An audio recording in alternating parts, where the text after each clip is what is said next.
You know, usually when we start a deep dive, we like to ease you in. Maybe a nice anecdote, a warm-up for the brain, something gentle. Right, little on-ramp. But today we are starting with noise, friction, discord. It's the sound of a collision, really. Mhm. A high-speed crash between modern sensibilities and an ancient text. We are looking at a source text today by J.R. Ahmed titled Equity and Inheritance. And right out of the gate, the author throws this phrase at us: a twisted rib bone of contention. Wow. That is a visceral image. It's painful. It's referring to a specific mathematical ratio found in the Quran regarding inheritance, a ratio that, on the surface, looks like a glaring, indefensible inequality. The famous 2-to-1 ratio. Right. To the male, a portion equal to that of 2 females. You read that in the 21st century, and the immediate reaction is usually, well, case closed. It's patriarchal. It's unfair. The math is rigged against women. Next topic. It creates a visceral reaction. It feels like a relic. Right. But the premise of the material we're diving into today is that if you stop at that reaction, if you stop at the surface inequality, you are missing the entire architectural blueprint. The whole picture. The argument here is that this isn't just a cultural artifact of oppression. It's a complex mathematical puzzle. And like any puzzle, if you don't have the key, it just looks like a mess. So that is our mission today. We are going to strip away the emotion for a second. I want to play the role of the empiricist here. Okay. I want to look at the hard geometry of the text. The numbers, the fractions, the raw data. Yeah. I want to see if the equation actually balances. And I'll take the other side. I want to look at the social architecture that supports that geometry. Because a number doesn't exist in a vacuum, right? Ah, right. A 2 and a 1 mean nothing until you know what those numbers are actually doing in the real world. We need to understand the system, the sovereign intelligence, as the source calls it, that generated this code. And just to raise the stakes a little bit, we aren't just looking at the 7th century. No, we're doing a compare and contrast. We are going to compare this twisted rib system to the legal framework of the Victorian West. We're going to do a little time travel to 19th century England to see how the civilized world was handling the money of women. And I think what we find there might actually shock people more than the ancient text does. Okay, let's unpack this. We are diving into equity and inheritance. The goal: dismantle the fractions, audit the historical timelines, and see if this ancient math actually adds up. Let's look at the blueprint. Section 1, the cold calculus. The numbers. I want to get straight into the numbers because this is where the controversy starts, and honestly, it's where the confusion starts. The source material centers on Surah 4, verses 11 and 12. This is the code. And I have to say, reading it, it feels less like religious scripture and more like a spreadsheet. It is an algorithm. It's a cascading set of instructions. It's almost like computer code. So let's break down the variables found in the text. Variable A, the children. The text says, Allah directs you as regards your children's inheritance to the male, a portion equal to that of 2 females. There it is, the headline, the ratio that launched 1,000 debates. But it gets more granular. It's not just boys get more. If there are only daughters, 2 or more, they get 2/3 of the total inheritance. So it's not a blanket rule. It depends on the family structure. Exactly. And if there's only one daughter, she gets half. Immediately, you see the system shifting based on the composition of the survivors. It's recognizing that family structures vary. It's dynamic. Then we have variable B, the parents. If the deceased leaves children, the parents each get 1/6. Okay, so a fixed share for them. But if there are no children and the parents are the only heirs, the mother gets 1/3. Note that distinction. The mother's share doubles if there are no lineal descendants to support. The system is sensing need versus surplus. It's almost like it's trying to predict where the financial burden will fall. And finally, variable C, the spouses. Husbands get half of what the wife leaves if there are no kids. Or a quarter if there are kids. Right. And wives get a quarter of what the husband leaves if no kids, or 1/8 if there are kids. Okay, so we have a lot of fractions flying around here. Halves, quarters, eighths, thirds, sixths. It's a lot to keep track of. And this leads to the first major critique the source addresses, the math error accusation. Ah, yes, the famous one. This is something you see on Reddit threads, in academic critiques, everywhere. Critics take all these fractions, say a wife, 3 daughters, 2 parents, and they add them up. They just throw them all in a pot. They say, okay, 18 plus 23 plus 16, and suddenly you have a number that is greater than 1. You have 1.125. Which in basic arithmetic is a disaster. You can't give away 112% of an estate. Exactly. You're bankrupting the ghost. So the critics say, Look, the author of this text didn't know math. The system is broken. It seems like a slam dunk argument, doesn't it? It really does. But J.R. Ahmed, our source, pushes back hard on this.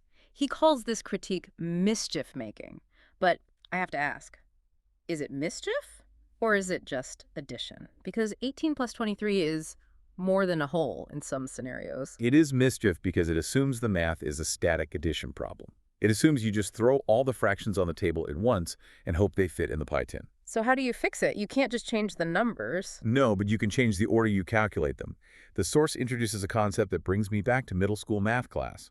BODMAS. Oh, wow. Or, if you're in the U.S., you probably know it as PEMDAS. Please excuse my dear Aunt Sally. Parentheses, exponents, multiplication, division, addition, subtraction, the order of operations. Exactly. The source argues that Allah the mathematician designed an algorithm, not a static pie chart. You don't just add everything up, you follow a sequence. So it's procedural? The text implies a specific order. You extract the share for the first set of recipients. Then you work with what's left. The remainder. The remainder. The next calculation works off that new total. Okay, let's test this algorithm theory. I want a whiteboard moment here. Right. Let's take that impossible scenario critics love. A man dies, leaving a wife, 2 daughters, and both parents. The estate is worth, say, $24,000. Okay, $24,000. Let's run the critic's math first, the mischief version. The critic says, wife gets 18, that's $3,000. Okay. Daughters get 23, that's $16,000. Right. Parents get 16 each, that's $4,000 for mom, $4,000 for dad. So that's $8,000 total for them. So add it all up. $3,000 plus $16,000 plus $8,000 is $27,000. and we only have $24,000. We are $3,000 in the hole. The system crashes, it doesn't work. Right. So apply the BODMAS logic our source suggests. Yeah. How does the cascading logic work? Well, looking at the jurisprudential sequence suggested by the source, you look for the primary bracket. The spouse is often calculated first as a distinct entity from the bloodline. So step 1, the wife. She gets her 18th of the total. Okay, 18th of $24,000, $3,000. The wife is paid, she walks away. Now what is left? $21,000. This is the remainder. The next calculation doesn't look at the original $24,000. It looks at the $21,000. Oh, I see. The base number changes. Exactly. Now, there are a couple of different schools of thought on how to proceed, but one common method is to pay the other fixed shares next, the parents. So parents get 16 each. Is that of the original $24,000 or the new $21,000? That's the key question. In this system, known as al-al, the shares are proportionally reduced. So instead of calculating on a remainder, all the fractions are adjusted downwards so they fit into the original whole. Think of it like resizing an image to fit a frame. So you don't actually go over, you just give everyone slightly less than their paper value to make it all fit? Precisely. The total payout will never exceed the total estate. The system has a built-in error correction. So the math error is actually a user error. It's people trying to do all the calculations simultaneously instead of sequentially or proportionally. It's trying to solve a dynamic problem with static math. The system is surprisingly computational for a 7th century text. It's closer to computer programming, if-then statements, than it is to simple arithmetic. But here's where it gets really interesting. Before we even get to the fractions, before we even start doing the BODMAS or arguing over the remainder, there is a firewall. A huge one. The source is incredibly emphatic about this. The distribution only happens, and I quote, after the payment of legacies and debts. This is the load-bearing wall of the entire system. And it's the part everyone forgets. It seems so obvious. Pay your debts, but the source makes a huge deal about the moral weight of this. Oh, it's immense. The text says that the sin of unpaid debt doesn't fall on the dead person. It falls on the living heirs who were in such a rush to split the loot that they didn't pay the creditors first. Think about the implication of that. Yeah. The rights of the creditor, someone outside the family, maybe a Jewish merchant or a Christian neighbor, supersede the rights of the heirs. The son and daughter have to wait? They have to wait. You cannot inherit a penny until every single debt the deceased owed is cleared. It prioritizes contract integrity over familial enrichment. It's a profoundly civic and economic principle. It's basically a forensic audit before a funeral. And then there's the legacy, the will.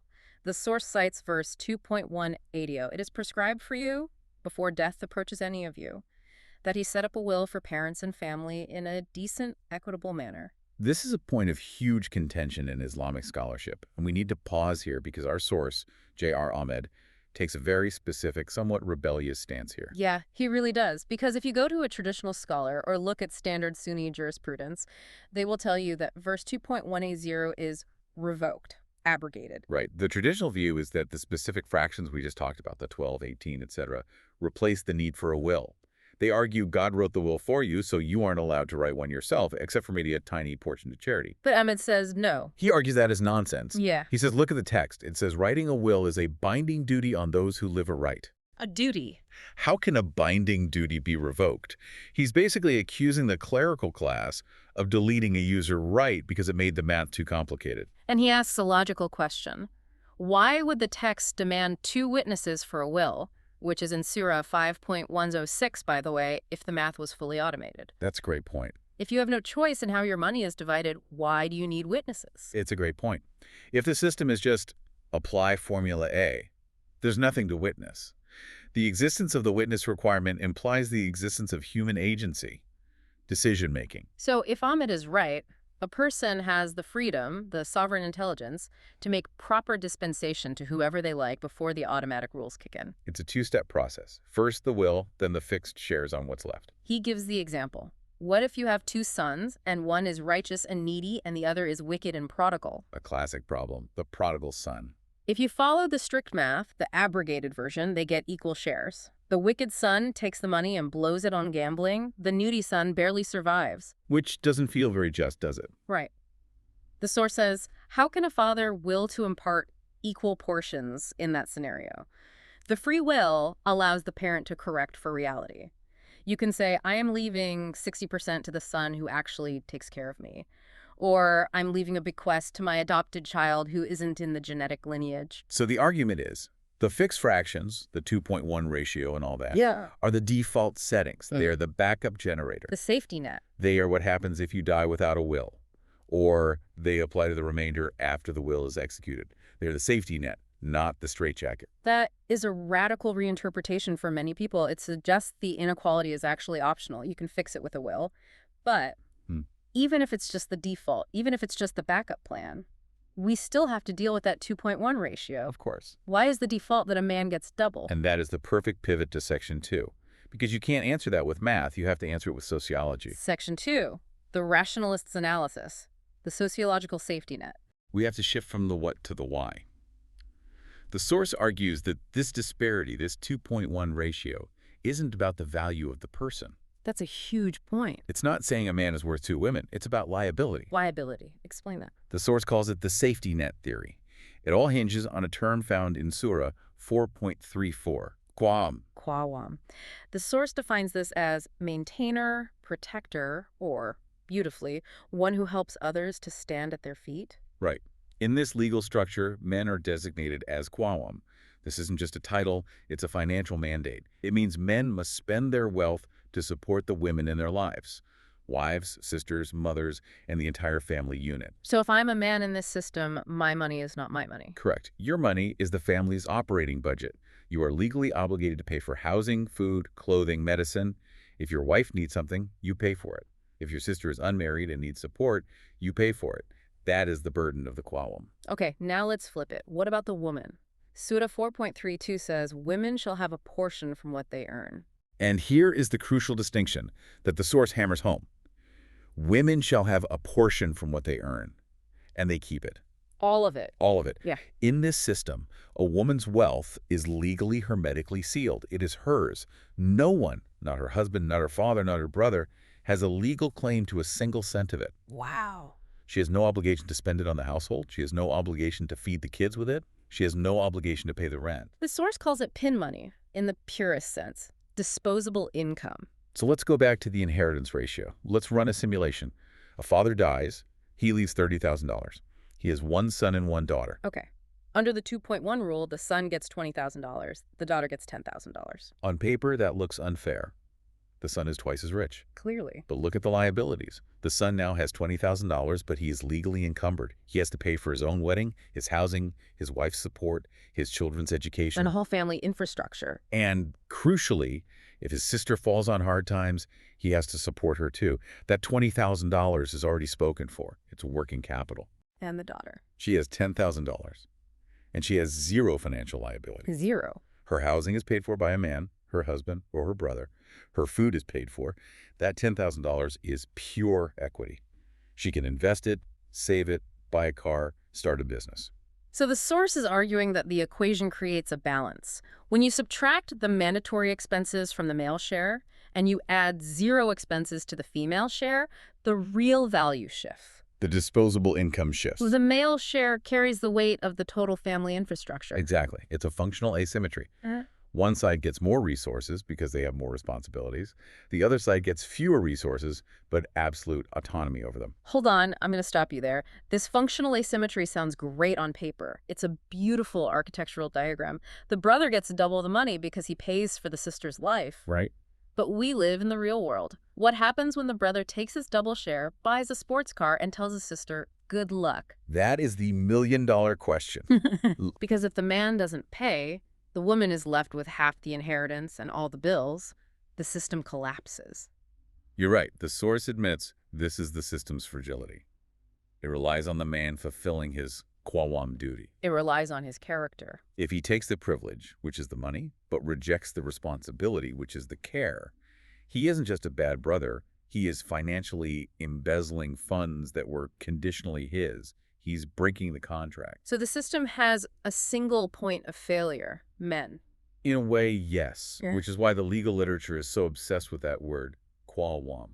It's not a privilege, it's a job description. And if you fail at the job, you are technically stripping yourself of the right to that authority. But yes, in practice, this is where the friction happens. And speaking of friction, the source discusses the domestic structure and the potential for conflict. There are some heavy terms here. Nushuz, darb. These are loaded words. Nushuz is often translated as rebellion, and darb is the infamous verse often translated as beating.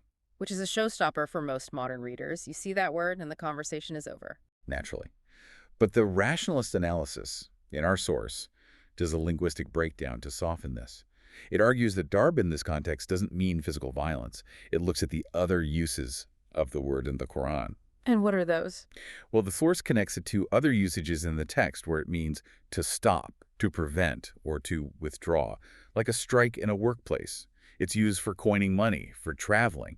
It has many meanings. So the argument is that it's a form of separation or boycott, not a physical act. That's the argument, yes. That the goal of the structure, remember Qawwam, is to help them stand at their feet, not to subjugate them.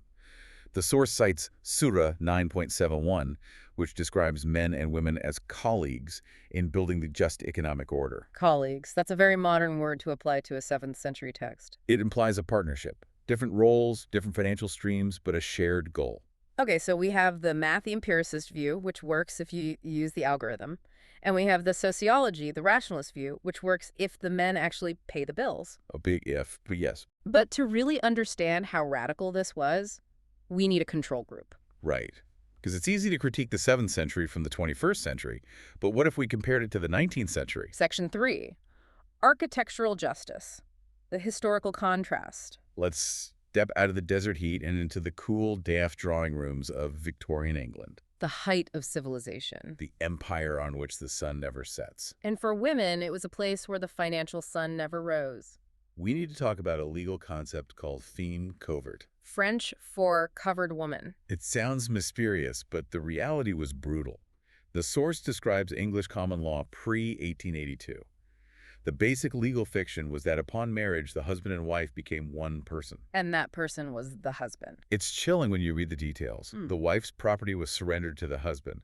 Her legal identity literally ceased to exist. She was covered by him. She was, legally speaking, an infant. She couldn't enter into contracts. She couldn't sue or be sued. So let's make this concrete. Tell me about Caroline Norton. Caroline Norton is the perfect tragic example. She was living in England in the 1830s. She was brilliant. A novelist, a poet, a socialite. She was the granddaughter of a famous playwright. So she was a public figure. Very much so. And she married a man named George Norton. Was it a happy marriage? It was a nightmare. He was jealous, possessive, and unsuccessful. He physically abused her. But here's the legal horror. Caroline was the one earning the money. She was writing books, editing magazines. She was the breadwinner. But because of femme covert. Her husband, George, legally owned the copyright to every word she wrote. He took her earnings. He controlled her income completely. So she had no financial independence at all. Zero. When she finally left him, after a particularly brutal beating, she discovered she had nothing. She couldn't sue him. No, you can't see yourself. And legally, she was him. He confiscated her clothes. He took her jewelry. And most heartbreakingly, he took the children and forbade her from seeing them. That is devastating. She was left completely destitute, and because she was married, she couldn't sign a contract to rent an apartment. She was a ghost in the machine. And this is 1836. This isn't the Dark Ages. This is the era of steam engines and telegrams. This is supposed to be modern times. Right. And meanwhile, let's look at inheritance in England. We were just analyzing the 2.1 ratio in the Quran. In England, the source talks about primogeniture. The rule of the firstborn. If a father died without a will, the oldest son took all the real property, all the land. All of it. Not just a bigger share, but all of it. All of it. The daughters got zero land. If there was personal property, movable goods like furniture, jewelry, maybe some cash, they might get a share of that. But the land, the source of wealth in an agrarian society, that went 100% to the male heir. So let's recap. In the Quranic system from 600 AD, the daughter gets half of the son's share, and she keeps it all. It's her personal property. In the Victorian system, 1,200 years later, she gets nothing of the land, and even if she earns her own money, her husband owns it. It took until 1882, the Married Women's Property Act, for English law, to allow married women to own and control property. 1882. My great-grandmother was alive then. That's not ancient history. That is the comparative awe the source wants us to feel. We look at the Quran, and we struggle with the 2.1 ratio. We call it backward. But the source is shouting, look at the timeline. It's a staggering difference. Islam granted women the right to inherit estates, the right to own property, the right to keep their own earnings, and the right to initiate divorce in 600 AD. That's a 1,200-year gap. 12 centuries. While English women were effectively property, the twisted rib system was operating with this sovereign intelligence regarding female financial autonomy. The source calls it a just economic order that the West didn't catch up to until the invention of the light bulb. It really reframes the argument. We judge the 7th century by 21st century standards, but if you judge it by 19th century standards, it looks like science fiction. It looks incredibly advanced. It suggests that the backward geometry might actually be a very sophisticated design. We just assume that because it's old, it's primitive. But in this specific vertical financial rights for women, it was light years ahead. And there's always a but if this system is so perfect, if it's this diamond of equity, why is there so much confusion? Why do we have stories of women being disinherited or pressured? Why does it feel like the practice doesn't match the theory? Well, this brings us to section 4, the data corruption. Because no system stays pure forever. You have the source code, the Quran, and then you have the user patches, the hadith. The source material gets very critical here. J.R. Ahmed basically goes to war against the hadith collections. He does. He discusses unauthentic hadiths, specifically targeting collections like Bukhari, which are usually considered the gold standard in Sunni tradition. He treats them like viruses in the software. Let's look at the 1/3 limitation again. We touched on this with the will. There's a famous story narrated by Saad in Bukhari. Right. The story goes, Saad is sick. The Prophet visits him. Saad says, I have a lot of money and only one daughter. Can I give 23 of my money to charity? And the Prophet says no. Saad says half. No, 1/3. The Prophet says 1/3, yet even 1/3 is too much. And this hadith is the legal basis for the rule that you can only control 13 of your will. The other 2/3 must go to the fixed shares. Exactly. It restricts the testamentary freedom we talked about earlier. But our source hates this. He argues it directly contradicts the free will concept of Surah 2.180. He says, the Quran says make a decent, equitable will. It doesn't put a percentage cap on it. He sees it as a restriction of the sovereign intelligence granted by the text. He asks, why would God give you the right to make a will and then send a messenger to tell you, actually, you can only use 33% of that right? He sees this a logical contradiction. It's a conflict between the text, the Quran, and the tradition, the hadith, and Ahmed sides 100% with the text. Unapologetically. Then there's a miracle date story. This one is about debt. Right. The story in Bukhari where a man dies with massive debt. The Prophet comes, walks around a pile of dates, and miraculously multiplies them so the creditors are paid off and the heirs still get their share. It sounds like a nice miracle. Like the loaves and fishes. Who doesn't like a miracle? But the source dismisses it as myth-making. He says it distracts from the mathematical reality. The Quranic system is brutal about debt. Pay it, or else. You don't get a miracle. You get a balance sheet? You get a balance sheet. Yeah. The source argues that these stories soften the hard edges of the law in a way that actually undermines the serious responsibility of the heirs. It makes people think God will provide instead of, I need to pay my debts. Precisely. It replaces accounting with magic. And the most provocative one, the white mule. Yes, Bukhari 4.51.2. The claim that the prophet died, leaving nothing but a white mule in his arms. No money. Now, traditionally, this is taught to show his humility. He wasn't a king. He was a simple man. Right, the pious narrative. But the source is incredibly skeptical here. He asks a very pointed question. The Quran abolished slavery. So why did the prophet have a mule and no money? But the text implies he didn't free slaves. Wait, walk me through that. I don't follow. The hadith says he left no dinar, no dirham, no slave woman. The source argues that phrasing is suspicious. It implies that having slaves was a standard category of wealth to be negated. Ahmed argues this is a forgery from a later time, the Abbasid era maybe, when slavery was being reintroduced into the empire. So he's saying the hadith was fabricated to normalize slavery by projecting it backward onto the Prophet's era. That's a huge claim. It is. He says, I look upon hadith of this type with utter contempt. Strong words. He argues it maligns the Prophet's character to suggest he was participating in a system the Quran was trying to dismantle. And finally, the daily will. The hadith that says you shouldn't go 2 nights without your will written. The source calls this nonsense. He says, if we followed this, we'd be rewriting our wills every day. Which is obviously impractical. It turns a solemn legal duty into a bureaucratic nightmare. The theme of this section is clear.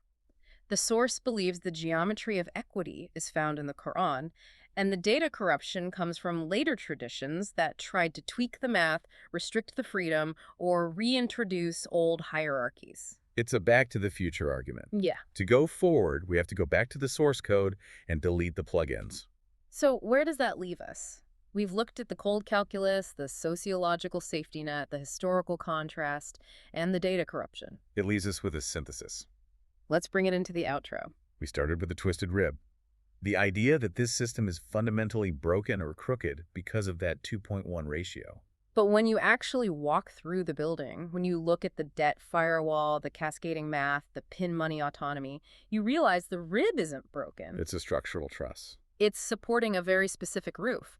The geometry of equity only makes sense if you look at the entire blueprint. You can't just look at the 2.1 ratio in isolation. You just can't. You have to look at the load-bearing walls, the fact that men have total financial liability for the family. You have to look at the foundations, the absolute priority of debt payment before anyone gets a dime. And you have to look at the autonomy, the fact that women keep 100% of their earnings. When you overlay those 3 transparencies on top of the 2.1 ratio, the picture changes completely. It's not about everyone getting the same piece of the pie. It's about who has to bake it. And who gets to eat it for free. It's a powerful reframing. And it brings us to our final thought for the deep dive today. We often judge ancient systems by modern snapshots. We assume progress is a straight line. We think, we are in the future, so we are advanced. They were in the past, so they were primitive. But today we saw that the 7th century had a Married Women's Property Act built into its theology 1,200 years before the West even thought about it. So the provocative thought is this. If we misread that geometry for so long, what other backward designs are actually advanced technologies that we just haven't learned how to operate yet? Maybe the past isn't just a stepping stone. Maybe it's a library of lost blueprints. And maybe we should stop trying to fix the math and start trying to understand the variables. That's it for this deep dive. Thanks for listening to The Geometry. See you next time.